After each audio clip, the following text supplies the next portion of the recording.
Alors bonjour à tous, dans cette nouvelle vidéo nous allons voir comment changer un guidage de porte de 1007. Ça marche bien sur Partner, sur tout ce qui est porte coulissante 807 et les autres voitures.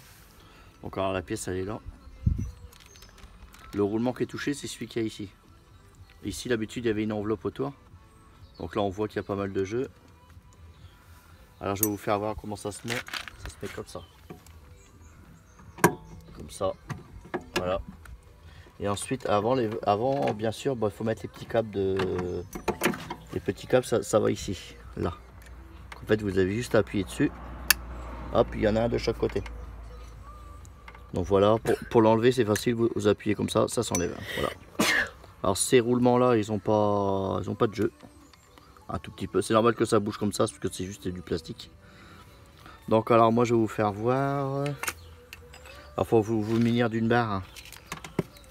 Là j'ai un pied à coulisse. 12 mm. Ensuite pour l'intérieur, bon bien sûr la taille de la vis. La longueur de ma vis. Après bien sûr la vis sera recoupée. 48 sur un diamètre de 7,8 environ. Donc bien sûr le four adéquat. 8,3. Alors le roulement comment il se présente, c'est un roulement à billes avec une enveloppe en plastique autour en nylon. Donc ça remplacera celle-là ici. Donc voilà. On peut voir c'est quasiment le même diamètre. Sauf que là l'enveloppe s'est barrée. Donc ça m'a fait des rayures là ici au niveau du rail. Donc, comme on peut voir le rail ici il est vachement taqué. Il y a certains endroits où c'est que c'est creusé. Donc voilà. Donc alors mon roulement il fait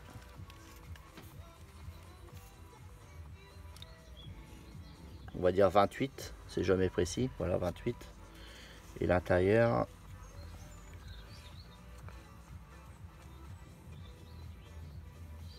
7,8. Donc là on voit bien ma vis, ça rentre bien dedans. Voilà. Ensuite je vais couper un petit bout de tube de la taille adéquate. Parce que là en fait il y a une épaisseur qui est ici là. Donc en fait le petit bout de tube va simuler cette épaisseur là. Donc voilà, et ensuite une fois que l'épaisseur sera mise, je pourrais mettre le roulement. Bon le roulement s'il est plus large c'est pas grave, hein, donc j'ai pas besoin d'avoir cette même voilà celle-là. Donc voilà, le roulement il va être comme ça, il va être présenté comme ça. Et ensuite je vais mettre une vis ici. Là un petit boulon.